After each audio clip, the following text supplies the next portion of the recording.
2022년 12월 4일 12월의 첫째 주일이 되었습니다. 오늘은 사도행전 12장 말씀을 함께 나누게 되는데요.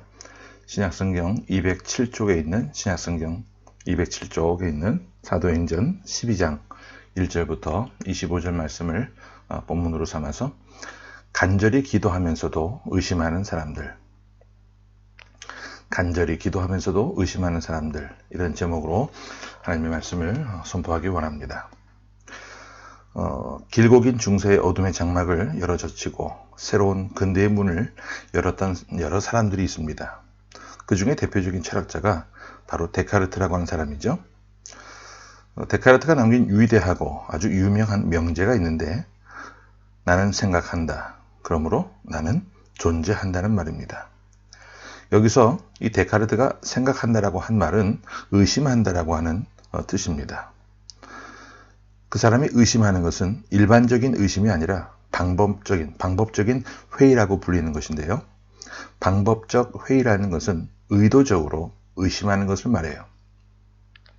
이를테면 우리가 지금 이렇게 살아가는 현실, 이 세계를 데카르트는 혹시 꿈이 아닌가 의심했습니다. 나는 이렇게 분명한 현실을 살고 있는데 만약 이 현실이 아니고 꿈이라고 한다면, 이런 생각을 갖고 살아왔다라는 것이죠. 더 나아가서 데카르트는 수학적인 진리도 의심했습니다. 1 더하기 1이 2라고 하는데 우리는 그렇게 배워왔는데 누가 1 더하기 1을 2라고 보증해 줄 수 있나? 혹시 4가 아닌가? 이런 식으로 수학적 진리도 그는 끊임없이 의심했습니다. 사실 이런 사람을 보면 우리는 미친 사람이 아닌가라고 생각할 수 있는데, 이런 방법적 회의를 통해서 그가 도달한 결론은 한 가지였어요.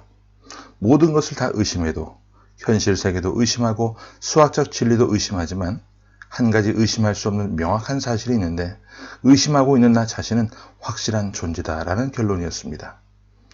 그러므로 나는 생각하기 때문에 나는 존재한다라고 하는 이 유일한 한 가지 결론에 도달한 것이죠. 그가 이렇게 의심하는 것을 시작으로 근대의 문을 열었기 때문에 근대 이후에 수많은 사람들은 의심을 즐겨했습니다. 의심하는 것 때문에 과학 문명이 발달했어요. 누군가 어떤 권위 있는 사람이 어떤 업적을 만들어 놓으면 그 사람의 이름에 기대어서 이 업적은 절대로 변함이 없는 진리다, 사람들은 그렇게 생각하지 않았습니다. 의심하고 끝없이 탐구하기 시작했습니다. 그래서 더 나은 것, 더 좋은 것을 만들기 시작했고, 오늘날 이렇게 현대 과학이 극도로 발전하게 된 것이죠. 그런데 문제가 생깁니다. 이런 의심하는 영역들이요, 신앙적인 영역에도 적용이 되어서 부작용이 속출하기 시작했어요. 하나님에 대해서도 사람들은 의심하기 시작했고요. 하나님에 대한 말씀, 진리에 대한 여러 가지 확증들, 예수 그리스도께서 하셨던 수많은 사역들을 사람들은 끊임없이 의심합니다. 기도하면서도 의심하고 믿음 생활을 하면서도 의심하기 시작합니다. 신앙생활의 회의주의자들이 속출하기 시작해요. 그런데 역사적으로 돌이켜보면 사람이 의심하는 것은 근대에 들어서만이 아니라는 사실이죠. 오늘 본문에 보면 초대교회 성도들이 기도한다고 하면서도 의심하는 모습을 보게 돼요. 간절하게 기도한다라고 하면서도 그들 마음속에 의심이 있었다라는 표현을 우리에게 적나라하게 들려주고 있습니다. 예루살렘 교회에 핍박이 불어닥쳤습니다.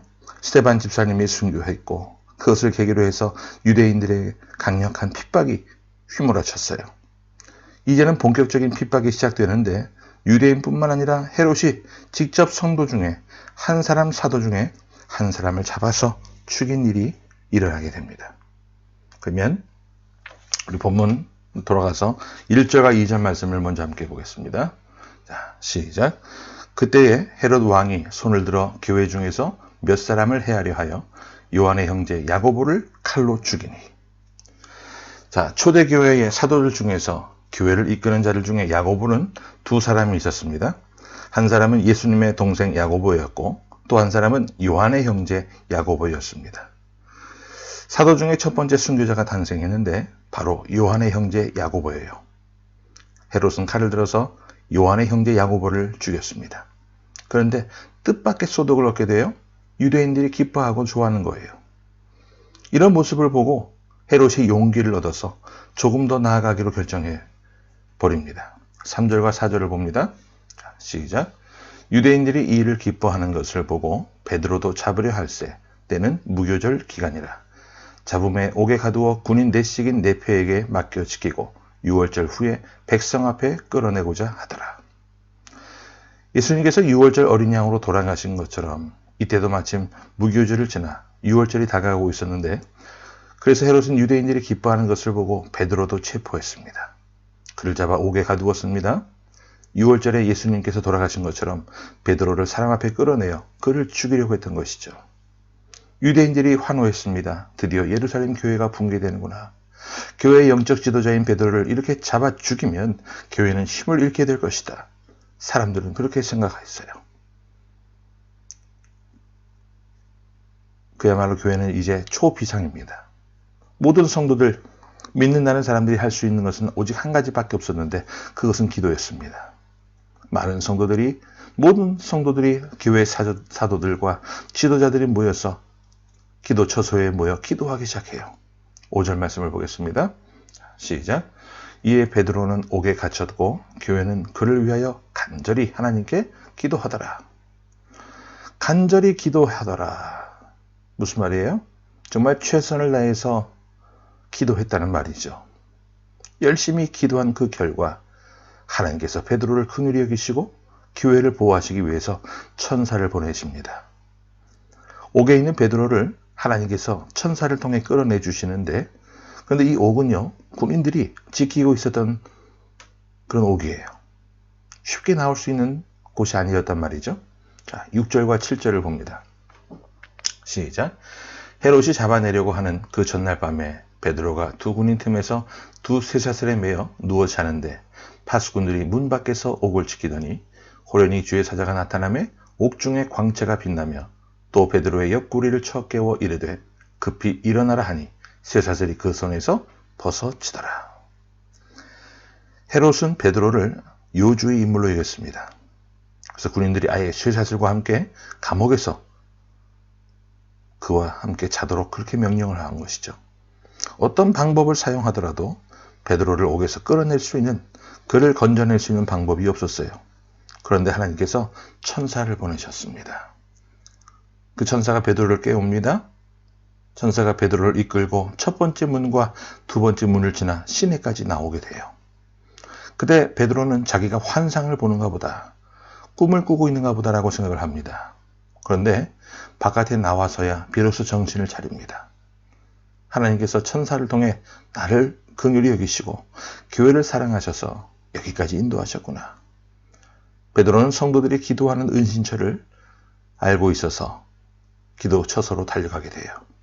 급하게 문을 두드렸습니다. 한밤중이었어요. 그런데 여전히 성도들이 그곳에 모여 있었고 기도하고 있었습니다. 그때 마침 로데라고 하는 여자아이가 베드로의 목소리를 듣고 문을 열지도 못한 채 다시 집 안에 들어가서 기도하는 성도들에게 외칩니다. 베드로가 왔어요. 베드로가 왔어요. 근데 사람들이요, 그때 반응이 놀라워요. 자, 우리 15절과 16절을 보고 정리해 봅니다. 시작. 그들이 말하되 내가 미쳤다 하나 여자아이는 힘써 말하되 참말이라 하니 그들이 말하되 그러면 그의 천사를 하더라. 베드로가 문 두드리기를 그치지 아니하니 그들이 문을 열어 베드로를 보고 놀라는지라. 자, 열심히 문을 두드렸고 로데라고 하는 여자아이는 베드로가 왔다고 했고, 그런데 사람들은 그 여자아이를 보면서 네가 미쳤다라고 말합니다. 여자아이가 아니라고 말하니까, 정말 베드로가 맞다고 말하니까 그러면 그의 천상가 보다라고 말합니다. 무슨 말이냐면 베드로가 이미 죽었다라고 생각을 한 것이죠. 그런데 역시 계속 바깥에서 문 두드리는 소리가 나고 베드로가 그 문 두드리는 것을 그치지 아니하니까 나가서 그제서야 문을 열어보곤 합니다. 어떻게 됐을까요? 사람들이 깜짝 놀랐어요. 여러분, 베드로가 살아 돌아온 것은요, 교회의 축복입니다. 그런데 왠지 모를 씁쓸함이 남아있어요. 왜냐하면 기도한다라고 모여있던 이 사람들의 태도 때문이죠. 간절하게 기도했고 열심히 기도했고 밤을 새워가며 기도했고 베드로의 속방을 위해 그토록 오랫동안 기도했습니다. 그런데 그들은 마음속으로는 베드로의 장례를 준비하고 있었던 것이죠. 기도하면서도 기도의 능력을 믿지 못하는 자들. 그러나 하나님은 신실하셔서 기도하는 자의 그 기도와 간절함을 보시고 베드로를 석방시켜 주셨습니다. 저는 이 모습을 보면서 오늘날 믿는 사람들이 기도한다고 하면서도 이런 모습으로 기도하는 것은 아닌가 생각을 해보게 돼요. 기도의 능력을 믿는다고 하면서도 또 한편 의심하면서 기도하는 것은 아닌가. 내가 이렇게 기도한다고 하나님 설마 응답해 주실까? 주님이 이런 말씀하셨죠. 누구든지 어린아이와 같이 되지 아니하면 천국에 들어갈 자가 결단코 없다고. 왜 그런 말씀을 하셨을까요? 어린아이는 순전하기 때문입니다. 어린아이는 자신의 무능을 인정합니다. 나는 연약하고 무능해서 어머니의 손을 잡고 아버지의 등을 의지할 수밖에 없는 그런 연약한 삶임을 깨닫고 전적으로 의탁합니다.